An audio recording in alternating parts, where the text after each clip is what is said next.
Hi there, Virgos. Welcome to your weekly tarot reading. So, I feel like the major emphasis and focus for this week is all about your communication. Being able to be very persuasive without being domineering. And I also feel being able to persuade people with facts rather than manipulation, okay? A lot of the times when we want somebody to kind of do things that we think they should do, and we kind of justify it by saying, oh, it's for their better good, it's for their greater good, or it's for their best interest. And we might be in a position where we kind of spin the truth or omit truths, or spin a situation so that it skews other people's perception in a specific direction, and that is manipulation. So I feel like this energy is coming in with both of these spreads, so you want to be a little bit careful about your intentions, and you want to be a little bit mindful about not infringing on people's free will. And even if they make decisions that you don't agree with, it's really important to provide the whole truth so that other people can, make informed, enlightened decisions, okay? When it comes to your romantic sector, I feel like you're dealing with a partner who you consider to be kind of like the pillar of stability, okay? You have a really, really stable romantic partner in your life that you're either coupled up with, or somebody that you are thinking about heavily, or you're really in love with. The person shows up as the Ten of Pentacles. So this is their energy. And what it denotes to me with this Ten of Pentacles is someone who's very, very career-oriented. They're very family-oriented as well. They keep in touch with their extended family members, grandparents, parents, nieces and nephews, aunts and uncles. So it's somebody that comes from a large family, and they take family roles and relationships very, very, very seriously. And in a way, I feel like they are very mindful of other people's faults, but they don't hold grudges against other people. And they have this enlightened belief that, we're all humans, we're all prone to making mistakes. So I'm not going to hold it against the other person. So I feel like from this person, their energy is very open, they're very loyal and very dependable. And I feel like that sense of loyalty extends to family members. So if you're dealing with them, if it's a crush or if it's even a partner, you want to be very careful about not nitpicking, their family members, because I feel like this really fiercely loyal type of person who might not take well to criticisms about their family members. Granted, they might have flaws, but I feel like this person is very deeply protective, and they're very deeply loyal to their family unit. And I also feel like if you are dating this person, they're fiercely, fiercely loyal to you. I don't sense possessiveness. I don't sense control issues. But I do feel like this is a person that doesn't take relationships lightly. And they might not have dated around a lot. So I feel like somebody who's a late bloomer, somebody who, really believes in the institution of marriage, and they're a little bit more old school, a little bit more traditional, and I feel like they do want to embody the traditional gender roles or the traditional family value where one person's the breadwinner, the other person takes care of the kids. It might not be as old school and as archaic as that, but I feel like deeply they're very, very entrenched in the past, and they are very reliable, a really good provider, somebody that has property, somebody that even works in the financial industry, okay? I also feel if you are, this is your energy coming to the table. This is how your partner views you.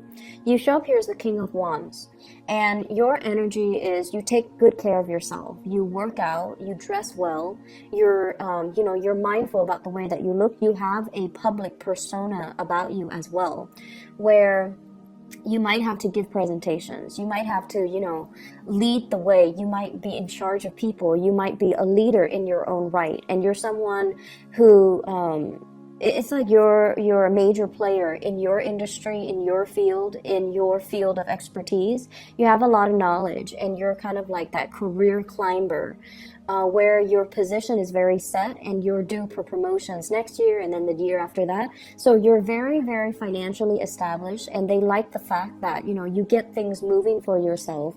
You don't sit there and wait for opportunities. You're very proactive about getting out there. This is also feeling a lot of passion towards another person. This is somebody who's protective, who's caring, who's nurturing. They don't overstep their boundaries, though, and in general, it indicates to me a lot of passion and chemistry that you are bringing to the table towards another person.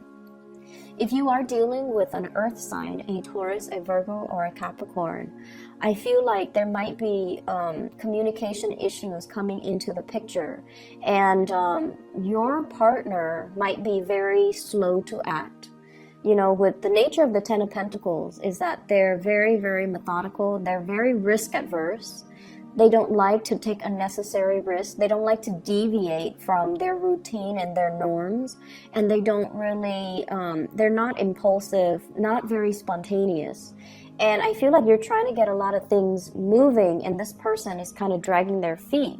And as a result of it, I feel like there might be, you know, communication issues coming in through here with the Three of Swords, which is harsh words being exchanged, possibly a separation, or even thinking about like arguments between couples that can relate to, you know, the silent treatment, or like that can result in one person withdrawing because they're hurt. So be very, very mindful about how we communicate, because the King of Wands, it's someone who's very proactive, but they can be a little bit forceful, okay? If you're dealing in particular with earth signs, I feel like, you know, want to tone down on the teasing and the communication, and make sure you communicate from a space where you're understanding of their slowness to act, that you're also, you know, a little bit more understanding of their willingness or their unwillingness for change, okay, to make like rapid sweeping change in their lives. They see you as someone who's able to implement, you know, it's like you don't talk about things, you just do them. You don't sit there and say like, oh, here are my plans, you know, you just get things done. And I feel like your partner is not on the same time frame as you, and it can be a little bit frustrating. I see as well a lot of like missed opportunities between you and a crush, okay? So we have here the Five of Cups. This is what I call like the heartbreaker card. It's somebody who can be seen as a little bit flirtatious. They are very, very friendly, but their attention is not exclusive to one person. Or at least they're not really aware of how other people perceive them. So I feel there's an element here about, you know, harsh words being exchanged, feeling that sense of regret, and feeling that sense of like, I shouldn't have said that, or, you know, he or she should not have said that to me. So it can create a little bit of an estrangement between two people.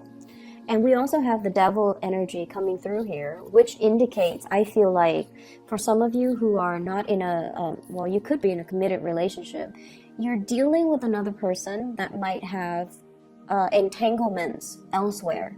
Okay, so they might have a family, they might have, you might find out this week, like somebody you're interested in is already in another relationship. If they've been flirting with you hardcore, then, you know, I feel like you're going to put a stop to that. I don't see third party meddling, but I do feel like there's a presence of third parties, and it's indicated with the Ten of Pentacles, which is a family card, as well as the Devil, which indicates really strong attraction to another person, but it's not really seeing the light of day here with the Three of Swords, mainly because somebody is engaged, married, in another relationship, or, you know, coupled up with somebody else, or they have other arrangements that's disallowing you to come to them, or disallowing them to come forward to you, and for the two of you to come together and date. The other areas that I'm going to touch on here is, I feel like for many of you, there's a sense of like self-consciousness, being self-conscious, feeling like anxiety, and I feel like it's in the realm of public speaking.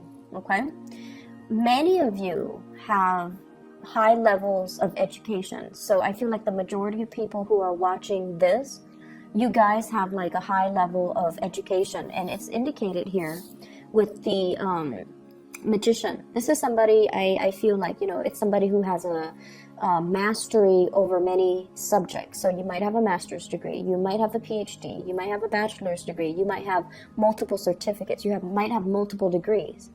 And I feel almost like you're trying to find ways in which to make use of all your skills, okay? And you're trying to, as well, I feel, reach out to a larger demographic. You're trying to reach out to a larger group of people. And what I'm sensing is, with this World card, I feel like there's a lot of hesitation. Even though you are a major player in your field, I feel like there's hesitation and reservation from your end about public speaking, about speaking out, about being center stage, about, you know, having all eyes on you. It can make you feel a little bit uncomfortable. And I mentioned before, with Virgo people, you're very good at working behind the scenes and letting somebody else shine under that spotlight. You're not an attention hog, you know. But I also feel like you're thrust into some type of a new work situation where your ability to speak, your ability to be very eloquent with your speech, to be very concise with your communication, and to be very articulate. Somewhat like, if it's interpersonal relationship, you do just fine. But if it's in a large group setting, you know, the anxiety sets in and self-consciousness sets in, and you're not able to convey the messages to the best of your capabilities. And I feel like you might be beating yourself up over it.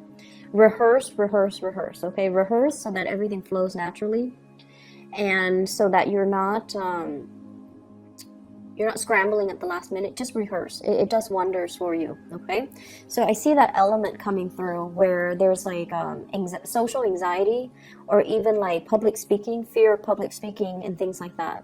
I feel for many of you, there are, it's like making decisions with another person, trying to decide, and I feel like it's heavily work focused, okay? I see a lot of work trips, a lot of travel and movement happening for you guys as well. And I feel some of you are finishing up something, like possibly publishing. You're trying to get people to publish it, or you are trying to attend like conferences where you have to, you know, talk about what you just published. And then I also feel people finishing up something, possibly finishing up with school. And then traveling to, you know, for job interviews, traveling to try to find financiers or funding for some type of project. It's going to be a very busy week, but I see this big element about you rubbing elbows with people that are also major players in their field, and they're going to be able to give you a lot of assistance, a lot of technical expertise, and it's going to really help you overcome a lot of these issues, okay? So I hope the reading is helpful for you guys, Virgos. Take care of yourself, and I'll be back next week, okay? Bye-bye.